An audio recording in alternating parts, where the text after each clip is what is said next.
আসসালামু আলাইকুম। শবে রাতের আগের দিন বৃহস্পতিবার আমি কিছু আয়োজন করেছিলাম। জানি শবে বরাতের দিন নামাজ-টামাজ পড়তে জানি কোনো বেকার না ঘটে, যে কাজ করার জন্য অনেকে নামাজ পড়তে পারে না। আসলে এটা ঠিক না। এজন্য আমি আগের দিন একটু সব কিছু কম বেশি রাতের বেলা করে রেখেছি। জানি বাচ্চারা মন খারাপ না করে যে আম্মু কিছু করল না। এজন্য আমি গরুর মাংস, মুরগির মাংস একসাথে চড়াই দিয়েছি। তারপরে একটু বুটের হালুয়া করব, একটু সুজির হালুয়া করব, আর একটু গাজরের হালুয়া করব। এগুলো দেন করে বাচ্চাদের সামনে দিব। কারণ বাচ্চারা তো ভাববে যে আম্মু কিছু করলো না। এরকম আশেপাশে লোকরা যখন দিবে, তখন আমার ছেলেমেয়ে হয়তো তাকিয়ে থাকবে। এই জিনিসটা আমার আসলে ভালো লাগে না। বাচ্চারা শিখুক, সব ধরনের জিনিসই শিখা ভালো। আসলে সবচেয়ে বড় কথা, আমাদের মুসলিমদের এটা নিয়ম নাই করা। তারপরও আমরা মা চাচীদের দেখে আসছি, সবসময় করে আসছে তারা। শবে বরাতের দিনে তারা এগুলো করে, কিন্তু এটা আমার আসলে পছন্দ না। শবে বরাতের দিন করলে কি হয়, শরীর-টরিল ব্যথা থাকে, কাজকর্ম বেশি করলে। তখন আপনি দেখবেন নামাজের অনেক ব্যাঘাত, মানে অনেক ঘটে, যে করতে মন চাচ্ছে না, একটু রেস্ট নেই। এগুলো আমার আসলে পছন্দ না, এজন্য আমি এগুলো করতেও চাই না। তো ছেলেমেয়ে বড় হইছে, তো একটু না করলেও হয় না, তাই আমি হালকা পাতলা একটু করতেছি। হালকা পাতলা বললেও আমার আরও গুনাহ হবে আমি মনে করি। ভালোই মোটামুটি করতেছি। সবকিছু মোটামুটি করা আয়োজন শুরু করে দিয়েছি। তো গরুর মাংস তো আমি দেখলেনই, সব রেসিপিটা করে টরে আমি ওই পাশে চড়িয়ে দিয়েছি। এখন মুরগিটার জন্য আয়োজন করে করতেছি। আর আপনারা সবসময় জানেন আমি গরুর মাংস, মুরগির মাংস কীভাবে, আপনারা যদি আমার পেজে যেয়ে থাকেন, তো কীভাবে রান্না করি সেটা আপনারা সবাই জানেন। জাস্ট এইভাবে একবারেই চড়িয়ে দিচ্ছি সব কিছু। দিয়ে আমি কষায়ে রেখে একবারে আলু-টালু দিব। যাই হোক, তারপরে মাখায়-টাখায় আমি চড়াই দিলাম। তো বাচ্চারা বলতেছে যে, "আম্মু তুমি কি কিছুই করবা না?" তো অনেকক্ষণ ধরে ওরা বলাবলির কারণে ওর বাবাকে বললাম, "যাও বাজারে যাও, বাজারে গিয়ে এনে রাখো। আমি তাহলে শবে বরাতের দিন কিছু করব না, আমি একটু আগে করে দেই। যেন ওরা বলতে না পারে আম্মু কিছু করে নাই।" এরকম কোনো কথা জানি ওরা বলতে না পারে। আর সবচেয়ে বড় কথা, ছেলেমেয়েরা শিখবেই বাপ-মার কাছ থেকে, যে কিভাবে কি করতে হয়, কখন কোনটা করতে হয়, তারপরে ভালো কোনটা মন্দ কোনটা, আসলে সেটা সবসময় ফ্যামিলি থেকেই আগে বাচ্চারা শিখে। বাহির থেকে তো পরে যাবে, পরে শিখবে মেয়ে। আর ছেলে হলো শ্বশুরবাড়ি যাবে, তখন দেখবে। আগে হলো ফ্যামিলি, আমি মনে করি।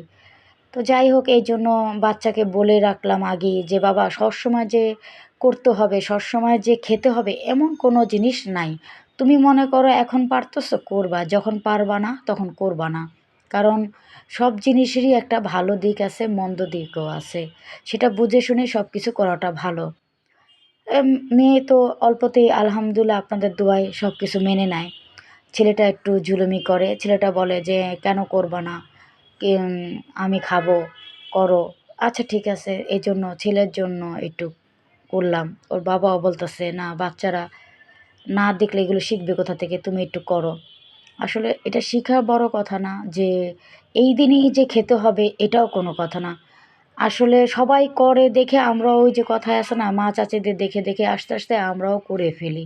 তো ছেলেমেয়েটাও এইটা দেখতে, দেখতে শিখে ফেলে। তো মেয়েকে বললাম, "তুমি শবে বরাতের দিনে এমন কোনো কিছু করবা না যে যেটা তুমি, যা তুমি রাত্রে কোরআন শরীফ পড়ো কি নামাজ পড়ো, যাই পড়ো না কেন, সব বিফলে চলে যাবে তুমি যখন এগুলো করবা।"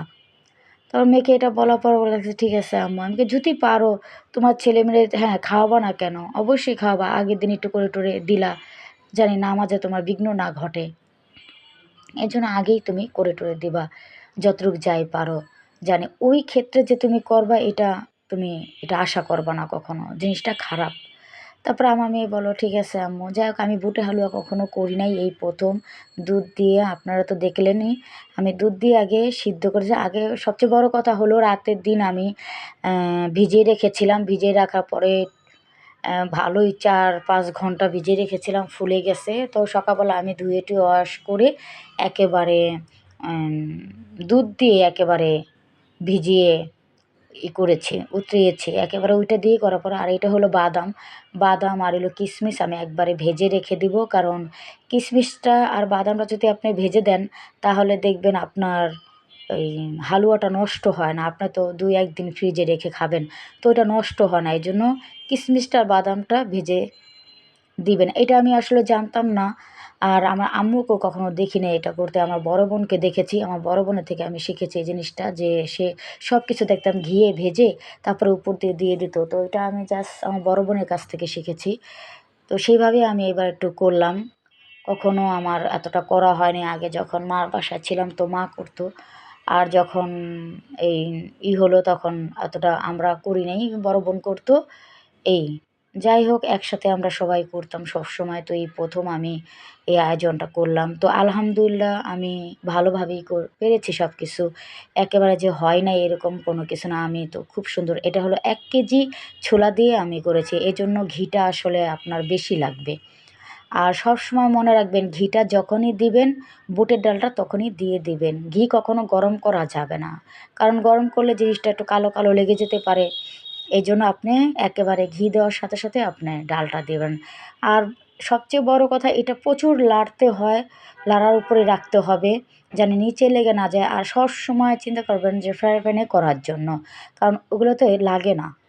আর বুটের হালুয়াতে আপনি ১ কেজি বুটের হালুয়াতে আপনার ২ কাপ চিনি দেওয়া লাগবে, এক কথা। আর আমি গোলমরিচের গুঁড়া দিলাম, আবার সাথে একটু গুঁড়ো দুধ দিলাম। তাহলে কি আরও টেস্ট হয়। একদিক দিয়েও তো আপনি দুধ দিয়ে জ্বালিয়েছেন, আবার উম গুঁড়া দুধটা দিচ্ছেন তো আরও ভালো হয়। তারপরে এখন আমি হওয়ার আগ পর্যন্ত আবার একটু ঘি দিয়ে দিলাম। তাহলে এই ঘিয়ের ঘ্রাণটা সুন্দর ফ্রেগনেন্স আপনার ডালটা তো এমনি একটা গন্ধ জিনিস।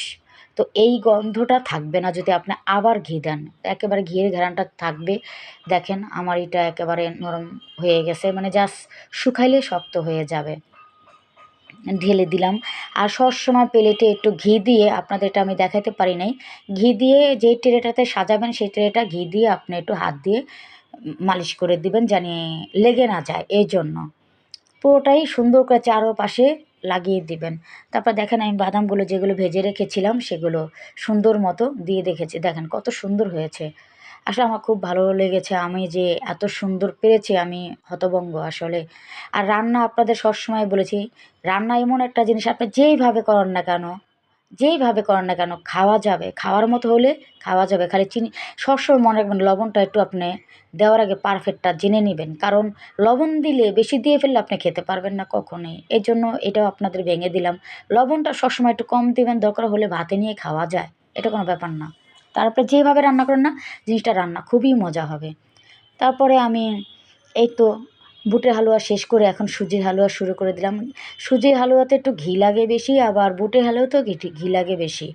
তো আমি চিনি দিলাম না। চিনিতে সুজির হালুয়াতে বেশি লাগে। আপনার যদি বুটের হালুয়াতে ২ কাপ লাগে, আপনার এখানে লাগবে একেবারে ৩ কাপের মতো কাছাকাছি, কি ২.৫ কাপের মতো কাছাকাছি আপনার চিনি লাগবে। আপনি যতটুকু সুজি দিবেন সেই আন্দাজ মতো দিবেন। আমি পুরোটাই দুধ দিয়ে রান্না করেছি। এইখানে আমার ২ কেজি দুধ আমি জ্বালিয়ে মনে করেন এই তো ১.৫ কেজি মতো করে ফেলেছি। করে এই যে দেখেন আমি দুধটা ঢেলে দিয়েছি। আর সবসময় দুধটা হালকা গরম থাকলে আপনার সুজিটাও চাকা, চাকা হয়ে যাবে না।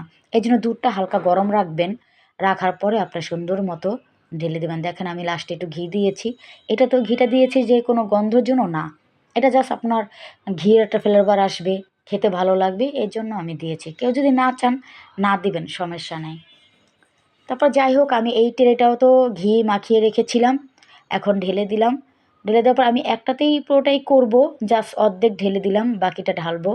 দেখি পুরোটা করার পরে দেখেন আমি এতটাই ঘি দিয়েছি যে দেওয়ার সাথে, সাথে দেখেন আমার ঘিটা মানে কতটাই সুন্দর মানে ভালো হয়েছে ট্রের ভিতরে লাগানো, যে অলরেডি চলে আসে আরেকটা। দেখেন কত সুন্দর করে আমি করে ফেলেছি। এইখানেও বাদাম দিয়ে দিলাম আর কিশমিশিটা সাজিয়ে দিলাম। এইভাবে দেওয়ার পর আপনার হাতে একটু ঘি মাখিয়ে হালকা, হালকা করে একটু জাতা, জাতা দিয়ে দিবেন। তা না হলে আমার মতো বোকামিতে আপনাদের পড়তে হবে। আমি যেমন ১ম বার বুটের হালুয়াতে একটু জাতা দিয়ে দিইনি দেইখা কাটার সময় খুলে, খুলে গেছে। তো এই যে দেখেন এটা যে কি সুন্দর লেগে, লেগে আছে এই জিনিসটা ভালো হইছে এই আরকি। যাই হোক আলহামদুলিল্লাহ আমার বুটের হালুয়া, সুজি হালুয়া আর গাজরের হালুয়াটা হয়ে গেছে। আপনারা করে খাবেন। আমার মনে হয় কি বাসায় একটু, একটু করবেন, বাচ্চাদেরও ভালো লাগবে। আর ফ্যামিলিরও একটু মাঝে, মাঝে নতুন কোনো আপ্যায়ন কোনো কিছু করালে তারাও খুশি হয়। দেখেন আমার বুটের হালুয়া, তারপরে সুজির হালুয়া, গাজরের হালুয়াটা কত সুন্দর হয়েছে। গাজরের হালুয়ার ভিতরে আমি একটু সুজি দিয়েছি, এর জন্য এরকম এতটা হালকা হয়েছে। এটার রেসিপিটা আপনাদের দেখাইতে পারি নাই, আমি আল্লাহর রহমতে আবার আপনাদের দেখাবো। করে খাবেন, নিশ্চয়ই আপনাদের ভালো লাগবে। আশা করি সবাই ভালো থাকবেন। আল্লাহ হাফেজ।